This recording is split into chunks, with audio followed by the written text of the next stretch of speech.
Close your eyes, if you wish, and let the world slip away. Imagine yourself in a quiet, candlelit room, the air soft with the scent of aged wood and parchment.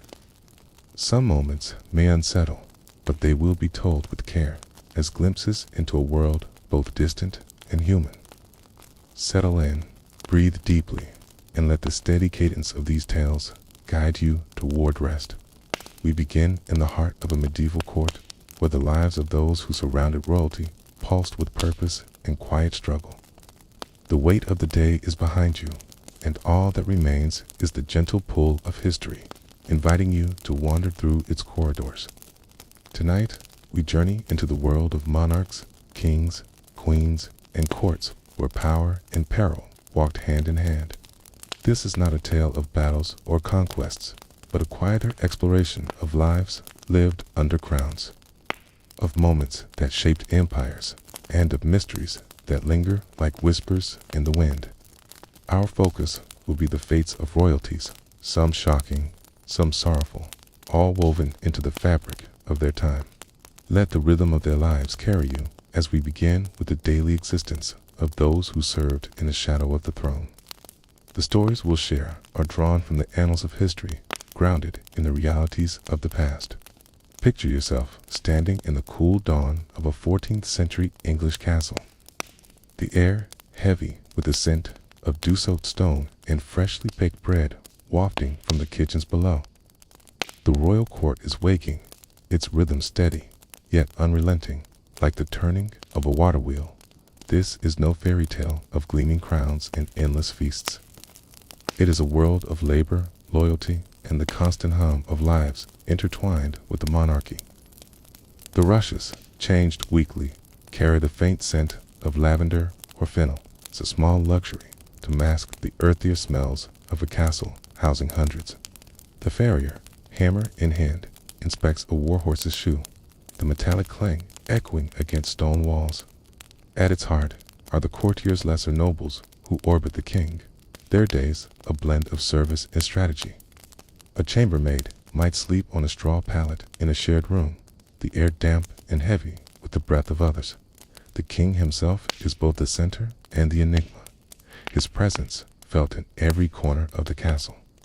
But before we follow the king himself, let us pause and shift our gaze. The lives of those who served the crown set the stage for the stories of those who wore it. Their labor, their quiet struggles, were the foundation of the monarchy's grandeur. Now, let us step closer to the throne, to a king whose ambition led to a fate that shocked his world. His moods dictate the rhythm of the day, his favor the difference between courtiers, rise or fall. To serve him is to live in his shadow, your life shaped by his needs, your fate tied to his survival. And survival, as we'll see, was never guaranteed. Her wages, if paid at all, are meager, perhaps a few pennies a month, enough for a loaf or a length of rough cloth. Disease is a shadow that lingers, with fevers spreading through cramped quarters. When illness strikes, it does so without mercy, claiming lives as easily as a winter frost. Yet, these hardships are borne quietly, for to serve the king, even in the humblest role, is a mark of pride. Imagine yourself among them, dressed in fine wool, dyed with costly indigo, your movements measured to avoid offending a higher lord. Courtiers attend the king during meals, standing at attention while he dines, their own hunger secondary to their duty.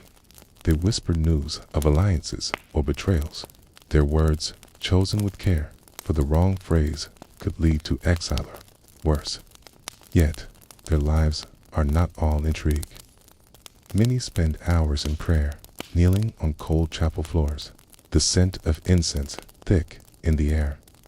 Faith is both solace and obligation, a reminder of the divine right that underpins the monarchy.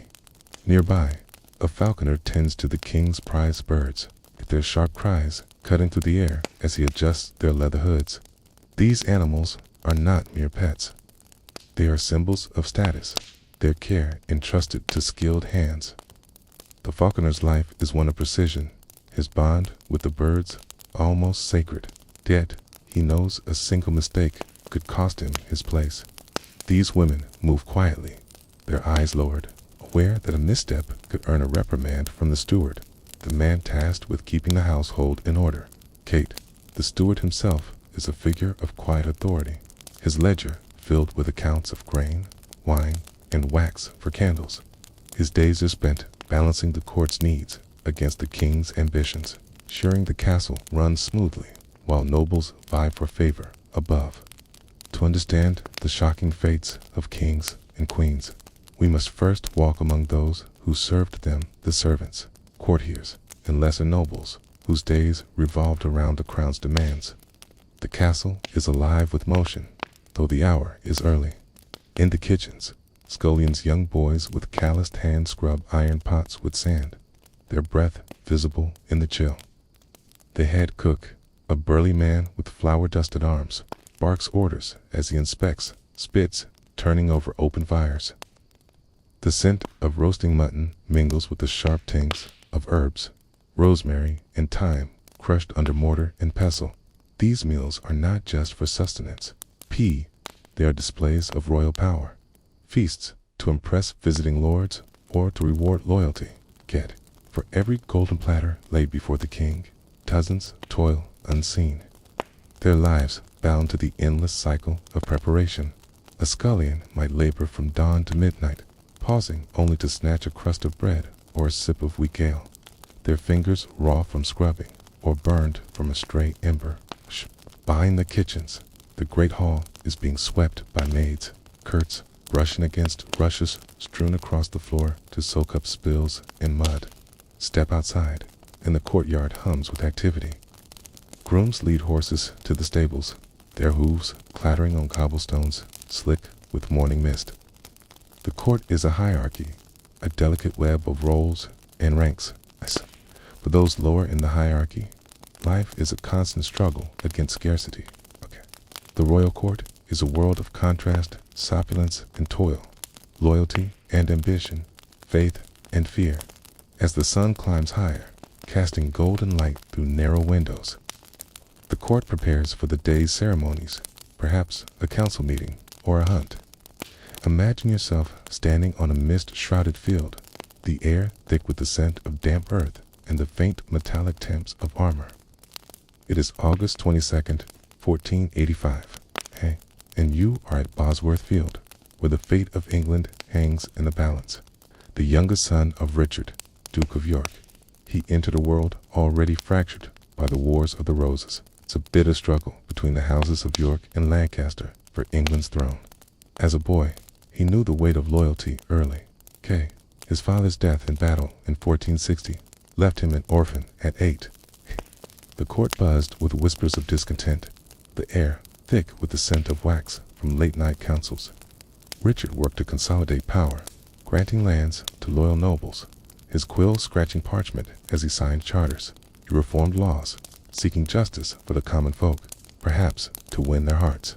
Yet, the shadow of the missing Princes Edward V and his brother, never seen again after 1483, clung to him. Richard's ambition, his loyalty, his flaws all, led to that final charge. As we leave Bosworth behind, let us shift our gaze to a mystery that lingers from his reign, one that has puzzled historians for centuries. The fate of the princes in the Tower awaits, a question mark in the shadow of the crown. Their fate, a mystery we'll explore later, darkened his name. Picture him then, a slight figure with a curved spina, condition later scholars would call scoliosis, his dark eyes, sharp with a mind that learned quickly to navigate danger. Richard met this challenge head-on, marching to Bosworth Field. Men clashed, their shouts muffled by the weight of armor. The ground churned to mud beneath their feet. The crown, it said, was found beneath a hawthorn bush, a simple circlet amidst the chaos. His body, borne away, was treated with little dignity. A king reduced to a symbol of defeat. Henry Tudor was crowned Henry VII, founding a dynasty that would reshape England. Richard's death, shocking in its brutality, marked the end of the Plantagenets and the Wars of the Roses. The field grew quiet. The air heavy with the scent of earth and loss as a new era began. Richard fought with a ferocity that belied his slight frame, his sword a blur as he rallied his men. But betrayal turned the tide. Lord Stanley, a key ally, switched sides, his forces joining Henry's. Richard, seeing his line falter, made a desperate charge toward Henry himself. It was a moment of raw courage, or perhaps defiance, as he spurred his horse forward, the air thick with dust and cries. Picture the scene: dawn breaking over rolling hills, the ground soft underfoot, the air heavy with the promise of rain. Richard's army, some 10,000 strong, faced Henry's smaller force. The king wore a circlet over his helmet, a symbol of his resolve to hold the crown. His men, clad in armor that gleamed dully in the morning light, stood ready, their breath misting in the chill. The man at the heart of this moment is Richard III, a king whose name would echo through history, not for his reign, but for the shocking end that awaited him. He trained as a knight, his days filled with the clatter of practice swords and the burn of muscles under chainmail. Loyalty to his brother, Edward IV, defined his youth when Edward seized the throne in 1461. Richard, barely 9, was thrust into a world of titles and responsibilities. He became Duke of Gloucester, a name that carried the weight of lands and men. His loyalty was unwavering, his actions deliberate. He rode north to quell rebellions, his horse's hooves churning the muddy roads of Yorkshire, earning him a reputation as a commander who led not from afar, but from the heart of the fray. His life, marked by ambition and shadowed by controversy, offers a window into the fragility of power. Let us walk through his story, not with the urgency of battle, but with the steady rhythm of a life unfolding toward its final hour. Akoba was born on October 2nd, 1452, at Fothering Castle, a stone fortress nestled in the rolling hills of Northamptonshire. By his teens, Richard was no stranger to the court we explored earlier. Yet, Richard's ambition grew with his power. When Edward IV died unexpectedly in 1483, leaving a 12-year-old heir, Edward V, the court became a chessboard. Richard, as uncle and protector, moved swiftly. Imagine the tension in the air as he escorted the young king and his brother to the Tower of London, a place of both refuge and shadow. The boys were declared illegitimate, their father's marriage called into question. Richard took the throne as Richard III, crowned in Westminster Abbey, the scent of incense heavy as the crown settled on his brow. To some, he was a usurper; to others, a man securing his family's legacy. His reign was brief, just over 2 years, but it was a time of relentless strain. By 1485, a new threat emerged. Henry Tudor, a distant claimant with Lancastrian blood, gathering forces across the sea. The battle was chaos, though will keep its violence at a distance. His end came swiftly. Surrounded, Richard fell, his life extinguished on the field. This was no mere battle's end, but a turning point that reshaped a nation. Imagine yourself standing before the gray stone walls of the Tower of London, the air cool and heavy with the scent of the Thames drifting nearby. It is 1483, and within these walls, 2 young boys, Edward V and his brother Richard, Duke of York, have vanished from the public eye. It is a fortress, a palace, a treasury, a place where royalty might rest or perish. Picture its corridors, dimly lit by torches, the air carrying the faint must of ancient stone and the distant clink of guards' armor. Some claim they were smuggled abroad, perhaps to Burgundy, where their aunt held court. Inside were the bones of 2 children, their small frames curled together as if resting. The discovery, made in the quiet of a summer's day, sent ripples through the court of Charles II. Imagine the tower at night, its walls steeped in the quiet of centuries, the air heavy with unanswered questions. Did the boys meet a swift end, or did they slip away to new lives? The truth, like the Thames flowing past, remains just out of reach. As we leave this enigma, let us turn to the lives of those who shaped the court's grandeur, the elite whose power contrasted with the struggles of the many. yet whose fates were no less precarious. The bones were declared those of the princes, interred with ceremony in Westminster Abbey. In 1933, scientists examined them, noting ages roughly matching Edward and Richard, though the methods of the time were crude.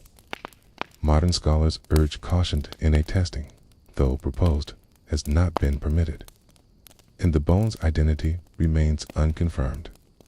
The chest, hidden beneath stone, speaks to the tower's secrets, but its story is incomplete. In the years after Bosworth, pretenders emerged, young men claiming to be the lost princes, their stories stirring hope or chaos. 1. Perkin Warbeck gained followers, his tale of escape compelling enough to trouble Henry VII's reign. Imagine the court's unease, the air thick with the scent of wax, as advisers debated whether this youth was a prince or a pawn. Yet these claims faded, unsupported by evidence, leaving the mystery intact. The princes, aged 12 and 9, were lodged here by their uncle, Richard III, after their father's death. They were seen playing in the tower's gardens, their laughter echoing off the walls, their fair hair catching the sunlight. The Wars of the Roses, a tangle of rival claims, made the prince's existence a threat to any king. Loyalty was a currency, spent and traded in shadowed halls. Courtiers, like those we met in the first segment, navigated a world where a wrong word could mean exile or worse. The princes, symbols of a rival claim, were pawns in this game. Their youth offered no protection. Childhood was fleeting in a world where boys of 12 lead armies. The court's silence about their fate reflects a collective need to move forward, to crown a king without looking back. But by the autumn of 1483, those sightings ceased. The court, buzzing with the hum of daily life we explored earlier, grew quiet about the boys. Whispers replaced facts, and a shadow fell over Richard's reign. Their fate, one of history's most enduring mysteries, weaves together threads of intrigue, archaeology, and a culture of a court where loyalty was as fragile as a candle's flame. Let us step carefully into this enigma, exploring not just the question of what happened, but the world that shaped it, with a calm curiosity that invites you to ponder without unrest. The Tower of London, in the late 15th century, is no mere prison. What became of them? Question has lingered for centuries, its answer obscured by time and competing narratives. Let us walk through the possibilities, not with the urgency of a detective, but with the measured pace of a historian sifting through fragments of the past. The most common tale, whispered even in their time, is that the princes were quietly removed from the world, their lives extinguished to secure Richard's claim. Contemporary chroniclers, cautious in their words, hinted at dark deeds. One, writing years later, spoke of men who suffocated the boys under pillows, a gentle phrasing for a grim act. Yet, no bodies were displayed, no confessions recorded. The absence of proof fueled speculation, as if the tower itself swallowed the truth. Another theory suggests the boys survived, spirited away to safety or obscurity. Archaeology offers a partial glimpse. In 1674, nearly 2 centuries later, workmen repairing a staircase in the tower unearthed a wooden chest. The culture of the time shaped this mystery as much as the events themselves. Yet, the mystery endures because it touches something human, the loss of the young, the uncertainty of their end. Imagine yourself stepping into the great hall of a 15th century English palace. The air rich with the scent of beeswax candles and the faint sweetness of spiced wine. Tapestries line the walls, their threads glowing with scenes of hunts and battles, while the clink of silver goblets punctuates the murmur of voices. Her gown, woven with gold thread, catches the firelight, its weight a reminder of her status. A noblewoman might rise with the sun, her chamber warmed by a fire stoked by unseen hands. Imagine a lord, clad in furs and velvet, riding out with the king on a hunt. The air is crisp, the hounds bang as they chase a stag through dew-soaked forests. Consider Elizabeth Woodville, who outlived her husband Edward IV, only to see her sons vanish in the tower. Her later years were spent in quiet retreat. Her influence faded, her heart heavy with loss. Kay, which death we traced at Bosworth the king, felled in battle, his body dishonored, his crown passed to a rival. These were not mere personal tragedies. They were ruptures in the fabric of the court, sending ripples through the lives of all who served them. A king's death could mean ruin for his allies, just as a servant's illness might go unnoticed. The hunt is not mere sport. It is a chance to stand close to the king, to earn his ear. Their world, though glittering, was no less human than that of the laborers who swept their halls. Both faced the same uncertainties: disease, betrayal, the fragility of life, though in different guises. As we leave this world of crowns and shadows, let us draw our journey to a close, reflecting on the lives we've explored in the quiet comfort of the present. Back at court, he attends councils, his voice low as he debates taxes or wars, the scratch of quills on parchment a constant undertone. His wealthlands, manners, and tithes sets him apart from the scullions and maids we met earlier, yet his life is no less precarious. A misstep in loyalty, a failed campaign, or a rival's plot could lead to exile or the scaffold. Her morning begins with prayers in a private chapel, the air thick with the scent of incense, her knees cushioned by velvet, while the elites sipped wine from Venetian glass. Kitchen maids scrubbed pots until her hands bled, her supper a scrap of bread, while nobles danced in halls lit by chandeliers, grooms mucked stables, the air sharp with the scent of hay and manure. The elite's wealth insulated them from physical toil, but not from fear. A king's displeasure could end a noble S life as swiftly as disease claimed a servant S. The court was a hierarchy, but death and betrayal were great equalizers. Afterward, she oversees her household, dictating letters or embroidering with silk threads imported from distant lands. Her role is both ornamental and strategic. Marriages, alliances, and the rearing of heirs are her currency. Yet, her position is fragile. A fall from favor, a husband's death, or a shift in the king's mood could strip her of influence, leaving her to navigate a court where enemies wore smiles. Her every gesture is watched, her words measured, for the court is a stage where favor is won or lost.